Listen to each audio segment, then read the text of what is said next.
Hi, I'm Penelope, and I'm going to be talking about feminism today and why I believe that Gen Z is hesitating. In 2023, the global gender pay gap was approximately 20%.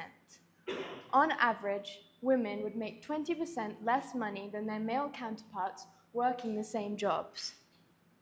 What might also surprise you is that globally, women enjoy less than 2/3 of the rights available to men. These are facts and numbers, things that I believe to be indisputable. But there are still people in this world who believe that feminism does not matter in the 21st century. Why is this, and why is it particularly problematic in my generation? Seemingly, the problem is not a gendered one, but a highly shared view amongst all groups. I myself grew up in an area where feminism was generally considered an almost baseline belief that women should be completely equal to men in all aspects of society. And that's what feminism is at its core, equality for people of all genders. So why is it that people think feminism means so much more than that? And as is my parents' favorite answer for any question surrounding Gen Z, it has to be said, social media. Now, it's not that we can blame social media specifically for problems regarding Gen Z, but not more so the people that are on it, posting on it, using, and influencing people on it. Social media is a very powerful tool, and one of the things that I believe it does best is projecting people's voices. Inherently, the people's voices that are going to be projected the loudest are the ones with the most radical opinions. The way social media works is that any interactions with a post, whether the comments be in agreement or filled with outrage at what the person is saying, will boost this post to reach larger and larger audiences. These radical opinions from whatever group will often give a bad impression and a bad reputation to the cause that they believe they are representing. On the topic of feminism and social media, I cannot forget to mention the group of radical feminists known as TERFs, or trans-exclusionary radical feminists. For context, a radical feminist is a person who believes in a complete reordering of society to deconstruct patriarchal powers. I'm happy to say that we as a generation are in general a lot more accepting of other people, whether it be race, religion, or sexual orientation. However, these radical feminists tend to share very much transphobic views on internet and online.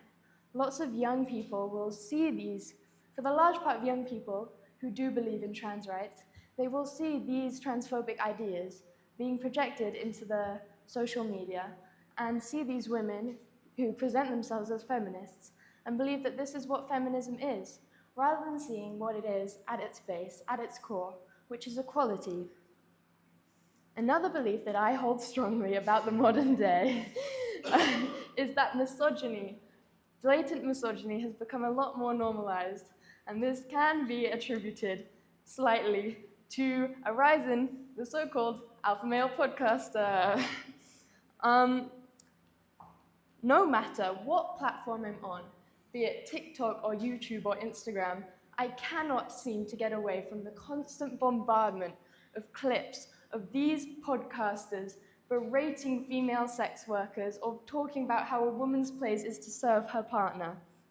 Somehow, we've come so far, and we still have people unashamed to share blatantly misogynistic views with the world, probably knowing full well that a large part of their audience is young and impressionable teenage boys. These ideas easily become ingrained in a teenage boy's mind, or a teenage anyone's mind, as they see this man who is rich and is always seen with women and has big biceps, and they see him as an icon and an idol. And so their ideas will naturally become ingrained in a young boy's mind. This can lead to toxic masculinity and misogynistic ideas being spread into school environments or environments filled with young people,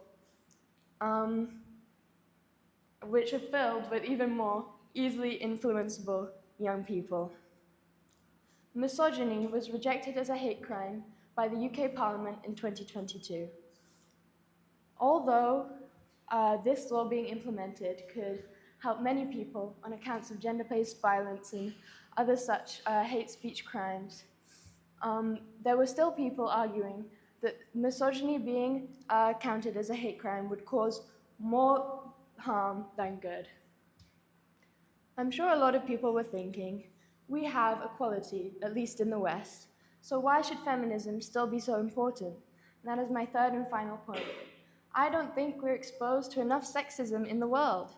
There is so much going on under our noses that we as a society have either just accepted or forgotten about. I myself am an eager member of AOSR's Model United Nations Club, and I like to think that our group is a pretty diverse group of students. However, in the UN in 2023, the real one, less than 12% of speakers were female. We don't hear about these things, and so many women just accept that they have all the equality that they deserve. I don't see that. When I look around the room, I see so many talented young girls who can strive for so much in life, but they will have to fight hard for that, and they shouldn't have to fight alone. We need to fight with them, and that's why we shouldn't back away from feminism, the feminist cause, and the term feminist, but embrace it. Thank you.